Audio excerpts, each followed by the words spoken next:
Hey everybody, happy Tuesday and welcome back to the stream. We have a good one for you today and a hotly requested topic as of late because in case you guys weren't aware of this fact or maybe just started following along in my journey as a content creator, I am engaged. I'm getting married. I was engaged in December to the absolute love of my life, my best friend in the entire wide world, and we are getting married in the next few months. I talk a lot about marriage and the structure of the family and why it is so important, not just from a falling in love and a happiness perspective, but from a societal perspective, for us to continue upholding the institution of marriage and the nuclear family in a world that is demanding constant change and devolution from those longstanding institutions throughout all of human history. But I think it's manifesting more and more with every passing day just how important a lasting marriage and a true family structure actually is in our upside down world where lies have become truth and truth have become lies, where men are women and women are men, where everything seems to be completely turned on its head and we can't differentiate between what's real and what's not real. Having someone else to be your teammate through this insanely confusing place we call Earth, and having the opportunity to raise children based on traditional values and based on objective truth has truly never been more important than it is in 2023. So I came across an article related to marriage and specifically the divorce rate in the United States of America that absolutely shocked me. And for something to shock me in this arena, definitely takes a lot because we talk about it so very often that I felt so compelled to share with you. And then we're going to talk about shifting attitudes towards marriage when it comes to a generational perspective from Gen Z and why I still have hope even in the midst of a lot of hopeless statistics and information out there. And finally, last night on my Instagram story, I put up a little poll on my Instagram story asking people if they had any questions for me related to marriage and weddings and the whole nine. So we're going to answer as many of those as we can on the stream today. Just as a reminder, as we're getting started, just do me a huge favor to help us get picked up in the algorithm and like the episode of the stream that is currently live before your very eyes. That might look like a little thumbs up button or a little heart, but will help more people have an opportunity to join our conversation today. Make sure you ring the notification bell so that you always know when we are going live every day at 3 p.m. Eastern or when we are uploading a new video for you guys to watch. And if you've been around more than one day, you know the drill. Most importantly, smash that follow or subscribe button to make sure that you can help us grow this very independent grassroots community filmed from the spare bedroom of my apartment. I told you guys yesterday that today's stream is a little bit different because we are actually pre-recorded today. I am a huge believer in authenticity. So usually we are truly live on the stream and I interact with you guys in the chat on my screen. This time I will be in the chat from the future, from the beyond on today's stream because I am traveling to Texas today to give a speech at a high school for Turning Point USA, which I'm very excited about. And coincidentally, this will probably end up being one of the topics that we talk about, why marriage still matters and why modern dating standards honestly suck and are setting Gen Z up for a lifetime of heartbreak and disappointment. So even though we are pre-recorded, it's 6:16 a.m. Eastern time as I record this. I'll be hanging out with you guys in the chat, making sure that I answer any of your questions and helping point you in the right direction moving forward. Okay, so I promised that I would show you this article that popped up on my Instagram the other day on my Instagram feed, and I instantaneously saved it because I was just absolutely floored how truly insane this statistic actually was. I talk about marriage quite often, not just on the stream or in reference to my own preparation to get married to my fiance, but also as part of our Locals series on dating and relationships and sexuality, which is called Outdated, and we post a new episode of that every Tuesday. So please feel free to join us over there at isabelbrown.locals.com if you're looking for some more content related to the generalized world of dating and marriage and relationships. But I saw this the other day posted by one of the biggest meme accounts on Instagram and smashed the save button because I couldn't possibly believe that it was true. I already knew that the United States had one of the highest divorce rates in the entire world, that about half of marriages are ending in divorce, and that the average length of a marriage in the United States today is shockingly low, like truly shockingly low.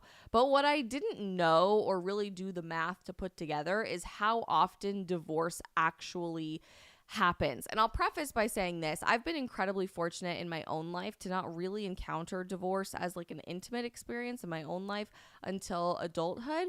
My parents are still very happily married. They'll be celebrating their 30th wedding anniversary next June. Obviously, every marriage has challenges, and I'm sure they've had periods where it's been really great and periods where it's been a little bit more difficult. But generally speaking, I'm very, very lucky to say that my parents are still very much in love with one another. They still are each other's best friends. They still have adventures together and travel together and are building a life together even now after 30 years of marriage and raising 3 children, and now getting ready for their oldest child to get married herself, aka moi.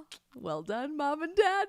But it's been so interesting for me as an adult to be more exposed to the world of divorce, which is incredibly normal. As I just said, about 50% of marriages are ending in divorce these days. So chances are, if you're watching this and you're a United States citizen, 50-50 chance your parents are still together or your parents are still divorced, or maybe you have experienced divorce yourself in relation to your own marriage. That has, by every definition of the term, become normal in America today, which is incredibly sad because I think there's something so rare and uniquely beautiful about the continued promise of your wedding vows 10 years, 20 years, 30 years, 50 years. My grandparents are getting ready to celebrate their 60th wedding anniversary, which is crazy, down the line, where you continue to embrace the fact that love is not just a feeling, it's a choice. It's a choice that you have to continue waking up and cognizantly making every single day.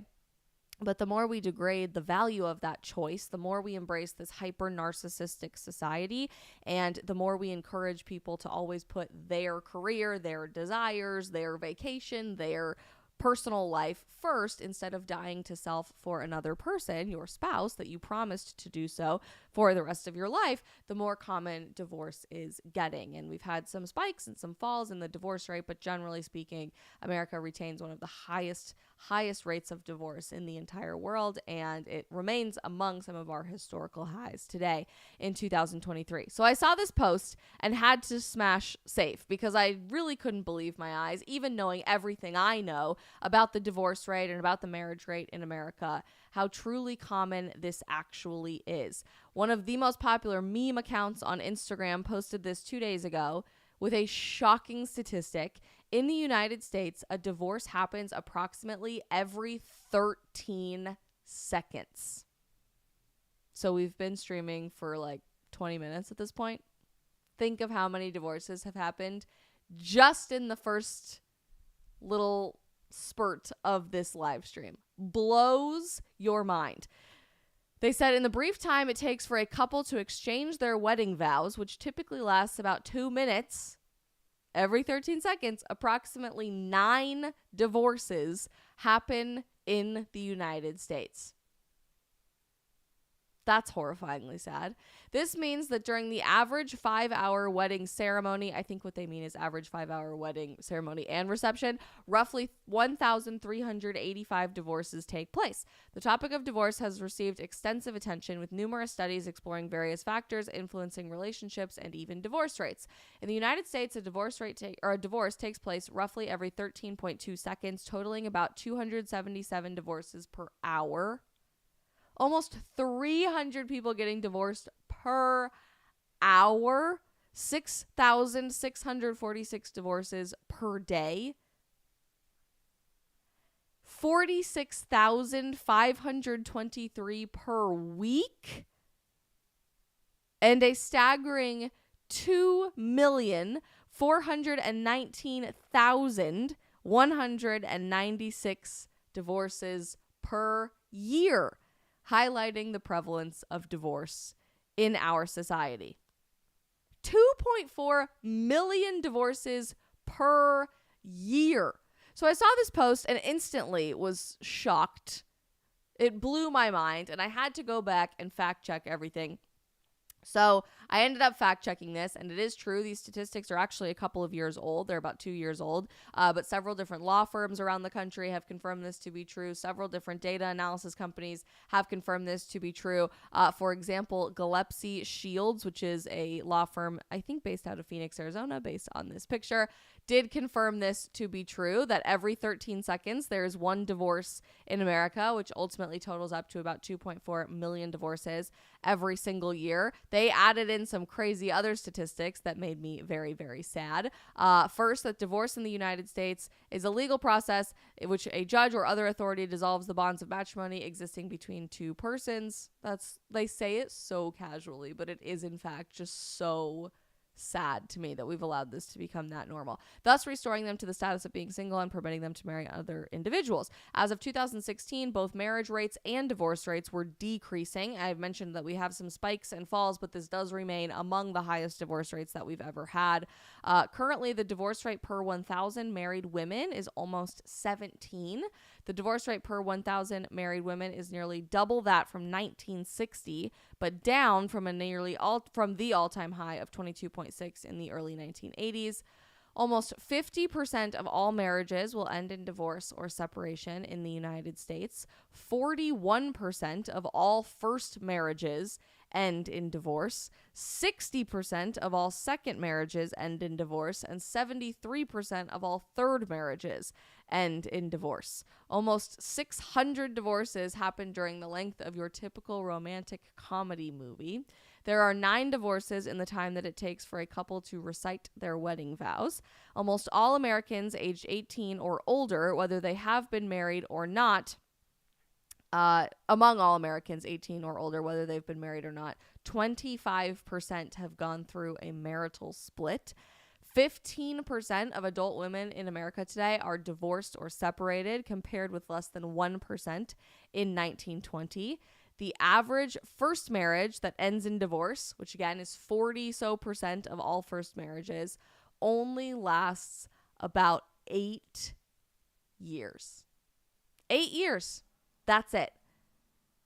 In the time you are married for 8 years, less than a decade of your lifelong commitment to another person, there is a 41% chance from your first marriage you will end up getting divorced. How casually we treat that. How normalized we've allowed that to become, probably because everybody has some shape or form of experience with an intimate experience with divorce in their life. Their grandparents, their parents, themselves, their friends, their aunts and uncles. But when we talk about the fact that 2.4 million divorces are happening every single year, that's 2.4 million families that have been broken. That's 2.4 million promises to choose to love someone for the rest of your life that have been shattered. That's 2.4 million sets of marriage vows that we no longer treat as sacred. That's 2.4 million households that will never be the same ever again. And that inevitably will contribute to the happiness and the health of the children of that family. We don't like to think about the ripple effect, so we don't like to think about the greater societal impact that divorce has when it's that normalized, when every 13 seconds a family unit is broken.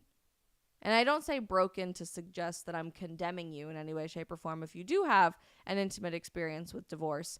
But when we zoom out to the 30,000 foot societal level, how unbelievably sad and profoundly alarming is it that we are breaking apart families every 13 seconds? And obviously, it's having an impact on society at large. If you don't think that the insane cultural issues that we are dealing with today, the lies becoming truth and truth becoming lies, the complete lack of a moral compass in society, the idea that men can be women and women can be men and everything in between is inherently tied to broken families, I don't know what else could possibly serve as evidence of that fact for you. But it's also impacting how the next generation feels about marriage ourselves and how we are approaching this subject. I mentioned just a second ago that the divorce rate and the marriage rate are both decreasing. They are both falling in America over the last several years. And in fact, today in 2023, we have the lowest marriage rate ever recorded in the United States of America since we began recording marriage rates as a country in 1867. Marriage as an institution today is not, by all definitions of the term, normal. Marriage is abnormal. Marriage is different from society. Marriage is avant-garde compared to polyamory, dating multiple people all at once, compared to just dating in perpetuity for the rest of your life, compared to completely untraditional relationships that are encouraging hookup culture and the rise of dating apps and treating you like a customer and finding love in your life. The traditional institution of marriage has all but disappeared from society. And our generation is absolutely feeling the impact of that, not just from our parents getting divorced, but from how we are starting to approach it as we prepare to get married ourselves. The Hill put together a really interesting article in July about this in their section called Changing America, which is about changing values and social norms on a generational basis. And they found that 2 in 5 young adults that they surveyed said marriage is an outdated tradition. Around 85% of respondents reported that they don't feel marriage is needed to have a fulfilling and committed relationship. 85%. Let's take a further look. A new Thriving Center of Psychology survey found a shift in marriage expectations among Gen Z and millennials. 2 in 5 young adults think marriage is an outdated tradition, but most still want to get married someday. So even though we think that it doesn't fit into modern society based on the norms and cultural standards that others have placed before us as we continue to grow up and come into adulthood, we still long for tradition. How fascinating is that? Our heart and our soul still longs for something more meaningful than the hollow, empty, superficial level of dating our culture has upheld as normal. While the numbers show over half of unmarried couples live with their partners, many participants still feel judged for their choices. Marriage expectations are changing among Gen Z and millennials, with 2 in 5 people surveyed stating that they believe marriage is an outdated tradition. While traditional ideas surrounding marriage may be shifting, 83% of participants still said they would like to get married at some point. We still long for tradition. We still long for an institution that's proven to help society thrive throughout all of human history. Though 85% also reported that they don't feel marriage is needed to have a fulfilling and committed relationship. Over 1 in 6 said they do not plan on getting married, with 17% of millennials and 7% of Gen Z feeling this way. Huge, stark differentiation between millennials and Gen Z, which is interesting to note. The report found that the cost and current economy appears to be a barrier for young adults, with 73% stating that they feel it's too expensive to get married. Certain cities see less married couples living together than others. Toledo, Ohio, Seattle, and Spokane, Washington have the most unmarried couples living together, while Midwest cities of Minneapolis, Cleveland, Milwaukee, Madison are all in the top 10 places with the least number of unmarried couples living together. The report found that over 3 in 5 unmarried couples live with their partners, though more millennials live with their partner than Gen Z, with a difference of about 65% to 35%. Let's keep scrolling down here a little bit. I think this is interesting. Nearly 1 in 5 share a bank account with the partner that they live with, and around 1 in 6 share a credit card, although living costs aren't always split equally, with half the participants saying that they don't split their mortgage or rent equally. 37% said they find their relationship is somewhat financially unequal. While the numbers show over half of unmarried couples live with their partners, many participants still feel judged for their choices, mostly women, about 69%, compared with 27% of men. This was a survey of 1,000 roughly Gen Zers and millennials who are in relationships but not married. 56% were millennials and 44% were Gen Zers. And it was just a fascinating takeaway to me that even in the midst of divorce being normal and marriage being all but kicked out the door with every passing second, even to the point that 85% of Gen Zers suggest that marriage is not needed to have a fulfilling and committed relationship, we still want it anyway. We still long for it anyway. We still dream of growing up to get married anyway. And there's something so profoundly, sorry, this is the scientist in me, but cellular about that, like deeply intrinsic to our nature as human beings, because that is how we were designed. You might not be a religious person. I personally believe in God, and I personally believe that we were created in the image of God, male and female, to complement one another and to create a lasting partnership and bond through our lives together. That's echoed in the first humans that ever existed, right? And throughout all of human history, it's how we procreate. It's how we see stable societies when marriage is strong versus when it's not, throughout all of several thousand years of human history. But even if you're not religious, maybe you love science, maybe you love data, maybe you love statistics and facts to back up the things that you believe in from a more secular perspective. There is not a single point in human history where marriage did not contribute positively to the overall outcome of society, where lasting happiness, peace, and fulfillment at the individual level, zooming back in, was not leaps and bounds ahead of everyone else for people who were in happy, stable marriages. And that's not to say that marriage isn't always easy or difficult. Of course, you're going to go through ups and downs with somebody for the rest of your life, through the highest of highs and the lowest of lows in your life. But how telling that even in a society that has all but erased marriage from the fabric of how we operate in our culture every single day, a generation that's being raised to think that casual sex all of the time with as many people as you can possibly think of, a generation that's being raised to think that dating multiple people all at the same time, all of different gender identities, a generation that's being raised to think that sacrificing the lives of our own children to further our own career instead of building a family, to think that all of these things are normal, we still dream of growing up and getting married and having someone choose love for us and vice versa for the rest of our lives. The more research that I've done on this subject just continues to prove to me that marriage not only spiritually makes sense for a deeper sense of peace and fulfillment and purpose in your life, not to mention a much better sex life. Literally everybody that is surveyed, especially married women,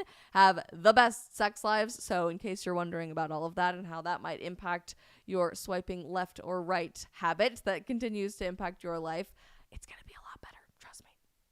But simply from an emotional perspective, from an intellectual perspective, from a health perspective, and obviously from a societal perspective, marriage is beautiful.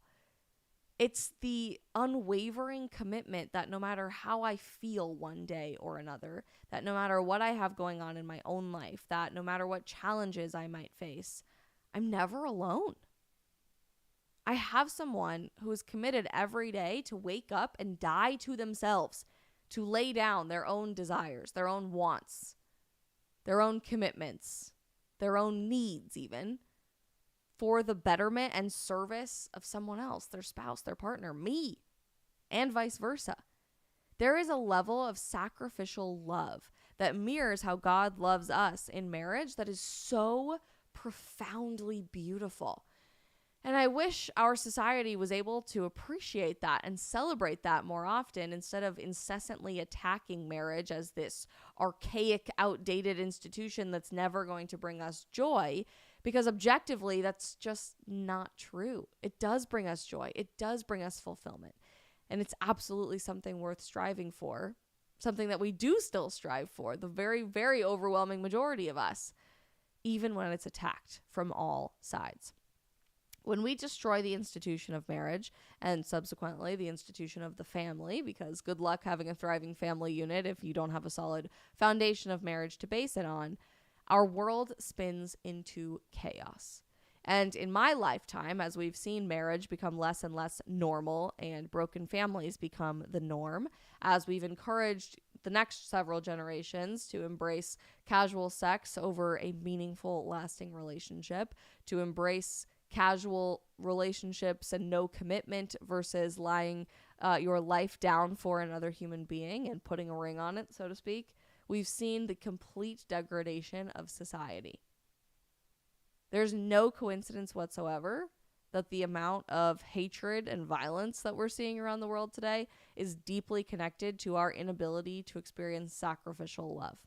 There is no coincidence to me that our world suggesting that men are not men, they're birthing people or people without uteruses but are still women, that the best women are men, and that tampons belong in the men's restroom is deeply connected to a lack of a strong family unit where objective truth and strong moral values and a moral compass can be communicated to the next generation. There's no coincidence to me that for millennials especially, extremely high rates of atheism are deeply connected to broken families and an inability to experience faith in something lasting. But we have an opportunity to change that, to change the trajectory of the next several generations. And I'm not saying that's going to be easy. It certainly is an easier route to sign up for every single dating app that's possibly available on the market, to incessantly swipe left and right as long as you possibly want to, because there's always something new and the grass is always greener right around the corner. It's easier to have no strings attached and to hang out with somebody for the butterfly feelings of about a few weeks while you're just getting to know them and just starting to like them, because love is not always a feeling. Sometimes it's a choice, especially after you've been dating someone or been with someone for a very long time and as you enter into a covenant of marriage with them. Marriage is difficult. It's hard, but it's beautiful. And we as a whole generation in Gen Z want that. We dream of it. We still expect that that should be a part of our future.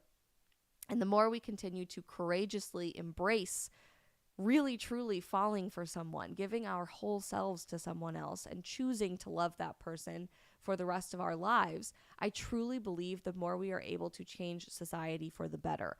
It sounds so silly that you could change the world just by being courageous enough to fall in love and commit to another human being and share your life with them.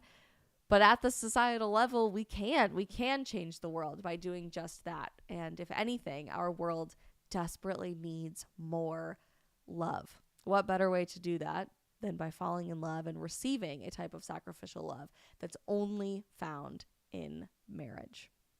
I don't know. I just thought it was interesting. I thought you guys would appreciate that. And how crazy is that statistic of 13 seconds? If I do nothing else with my life, my dream would be to change that statistic for the better and help people realize that even though it is, that shouldn't be normal. Okay, for the last little part of our stream here today, pre-recorded since I'm on the road in Tejas, although I will be hanging out in the chat. So hello to Isabel from the beyond. That's very weird. I'm talking to myself and you from the beyond. I put up a little poll on my Instagram story last night asking people if they had any questions for me related to marriage or wedding prep, what I'm going through in my own life, how society views marriage, etc. So I want to answer as many as we can in the next 10 minutes or so. And then I have to jet off to the airport. But these were actually some really good questions, and I hope that you guys get something out of it as well. First one is from Where My Chino Valley At. Your thoughts on premarital counseling, pre-marriage counseling.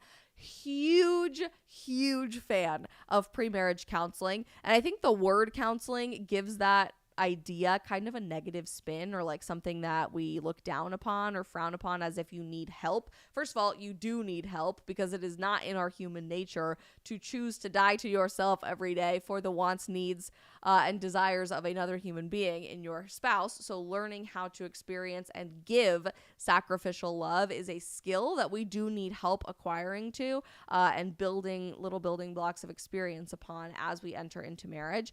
But I also think it should be something that honestly is kind of mandatory before you get married, to talk about some of the biggest subjects that are desperately necessary to talk about before you say I do. I'm Catholic. We are getting married in the Catholic Church. And so actually the Catholic Church does require, counseling isn't really the right word, and I think the word counseling gets such a negative connotation, but does require a period of discernment and learning, education about marriage before you get married for several months, to make sure that you are treating the sacrament of matrimony as well as your legal marriage very seriously and know what you are signing up for and are able to cognitively,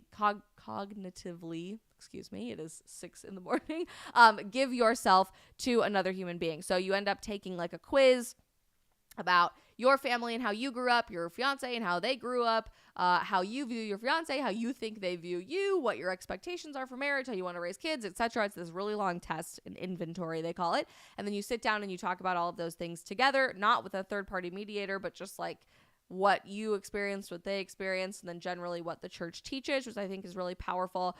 You have to take a natural family planning class in the Catholic Church before you get married, aka how to naturally track your cycles to make sure that you are able to plan a family around your body's fertility, which is very, very effective and has been working for 2,000 years of church history, believe it or not. And we are doing a marriage retreat actually this upcoming weekend at our church with 50 other engaged couples in our archdiocese, and doing all kinds of educational seminars and team building experiences and all of that. It's going to be really fun. Excited to meet some more engaged couples in our area, in our church archdiocese. But I do think premarital counseling, pre-marriage counseling, particularly from a faith-based perspective, is something so unbelievably helpful. It's really been guiding our experience in not just planning our wedding, but preparing for marriage together and learning how to be a strong husband and a strong wife, not just a bride and groom, because it does last longer than your wedding day, believe it or not.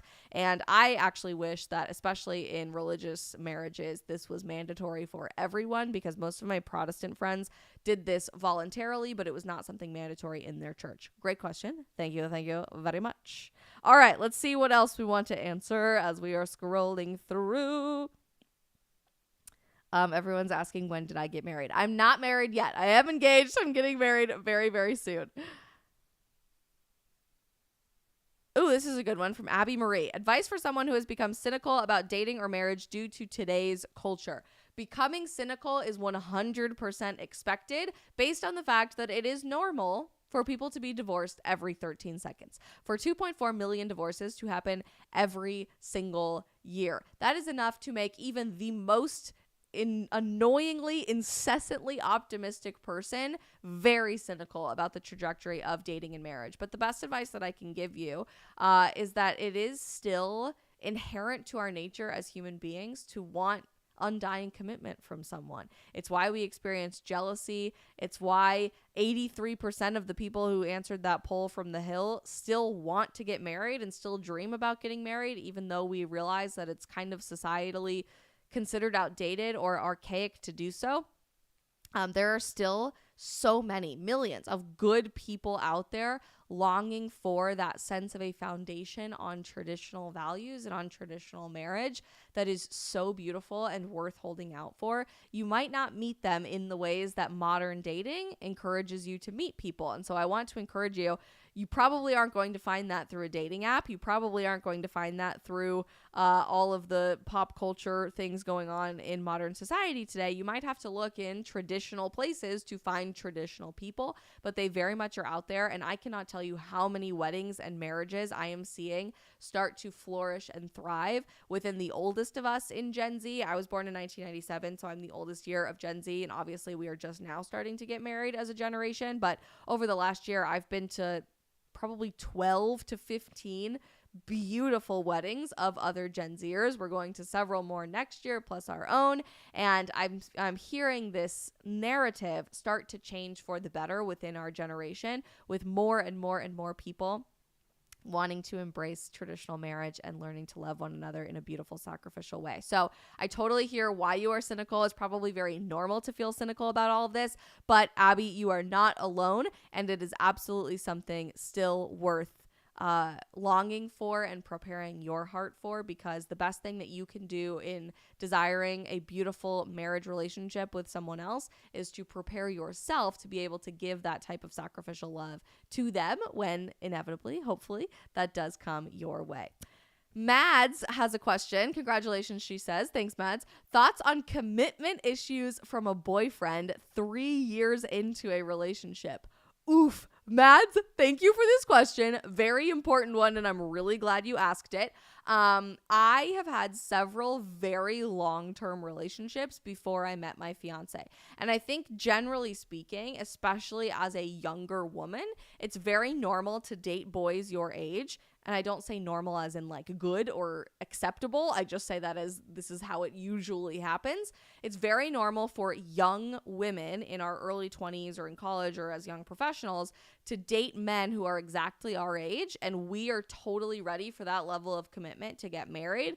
But men, and I don't say this to condemn you men, but I think this is generally pretty fair, are not at the same level of emotional maturity quite yet at exactly our age, generally speaking, and need some time to get used to the idea of getting married, especially how our culture communicates marriage to men.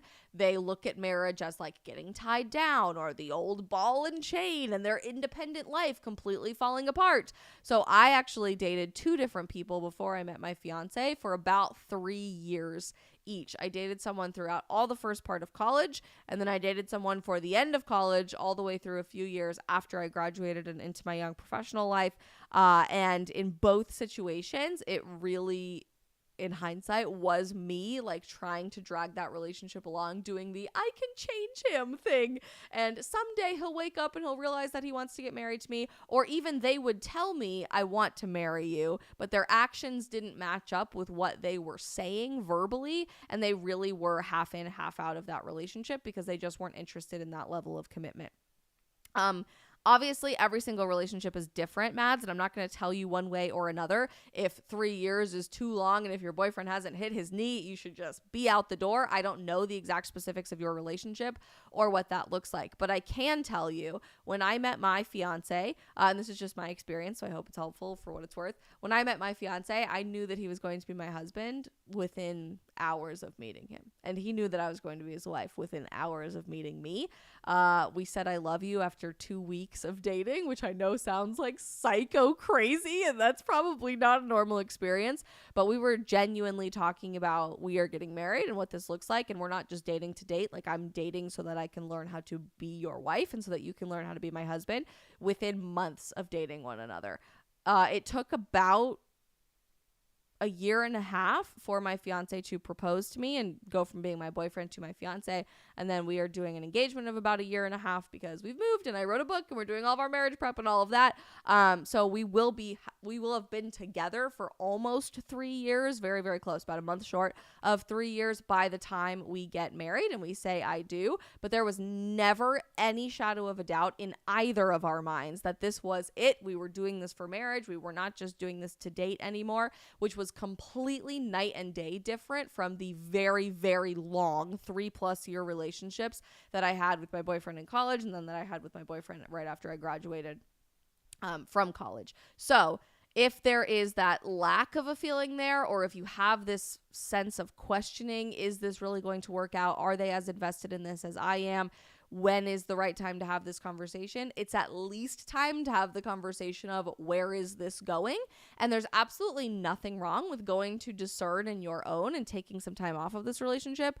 What do I really want out of a marriage? What qualities am I really looking for out of a husband? Is this reflected in the boyfriend that I currently have? Or maybe is that something that I need to peacefully let go of and I will always love that person, but it's not really what God is telling me I'm discerning for a husband and what I'm really looking for in a godly relationship as a father of my children and as somebody who's going to be my partner for the rest of my life moving forward. There's absolutely something as right person, wrong time. And sometimes I think we just need to like step back and discern things and take stock in what we are truly looking for out of a lifelong partner and teammate in our husbands and the future fathers of our children. And sometimes, especially if you've been dating somebody for like 3 years and it's just this constant like, I want to get married, I don't know if I'm ready to get married, I don't know what I want thing that young men often experience. In my personal experience, in my opinion, taking some time to just figure that out for yourself can be really powerful. And that doesn't mean that you don't love that person anymore. That doesn't mean that you don't have all of the best intentions for them. But not every single relationship is destined to end up in marriage. And I think that's something that young women, particularly young Christian women, often need to be reminded of, because we often do this, I can fix him or I can change him thing. And sometimes you can, but 99% of the time, that's not your job. And it's probably not going to work out the way that you thought it was going to be. But that doesn't mean you hate them. That doesn't mean you don't love them. That doesn't mean you want bad things for them. Sometimes it just means that's not the person that you are supposed to spend the rest of your life with, and that's a-okay. All right, scrolling through.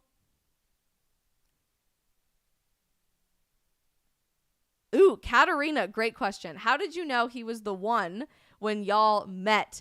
I had been dating somebody else for a really long time. We broke up a few months before I met my fiance. So I moved home to Colorado to spend the summer with my family and just like get away from things, take some time to discern what I wanted. And I remember hitting my knees literally and praying in my childhood bedroom in Colorado that I was done dating. Clearly, I was not making the best decisions for myself, and I wanted God to help pick whoever was going to be my husband. I had zero interest in trying to go out there and find it myself at this point. And so I essentially just asked God, I am not going to date until I meet my husband. Oh, excuse me. It's so early in the morning. Oh, I don't care what he does for a living. I don't care necessarily what he looks like. I hope I'm attracted to him, but like not the most important thing. The only thing that I ask, Lord, is that you help make it extremely obvious from the first minute that I meet this person that that is the person I am supposed to spend the rest of my life with. That's it. That's the only request that I have. And I just had this like deep soul level feeling of contentment, and I it's really hard to explain. The when you know feeling is absolutely 100% accurate for so many people. I know it sounds so cheesy and everybody's saying that couldn't possibly be a real life thing that people experience. It is, and both of our stories really reflect that reality for us.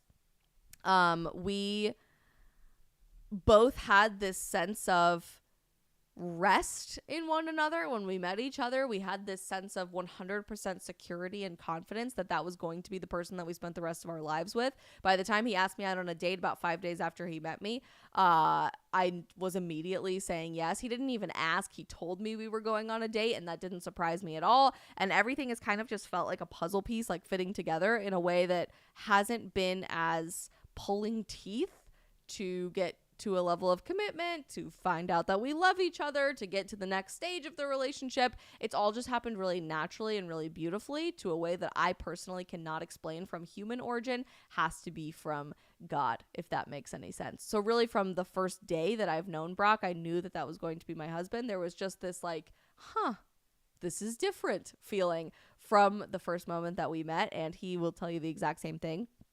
But I think the biggest thing is that I didn't go looking for him on my own. I didn't try to force something on my own. Many times when I was dating boys in the past, I was always way more interested in them than they were interested in me at the beginning. And it was kind of like this game to get them to chase me, to eventually ask me out and realize that they liked me. I never had to question whether my fiance was interested in me or not. He didn't even ask me on a date. He told me we were going on a date. And there was just this level of ease and comfortability that I think never existed in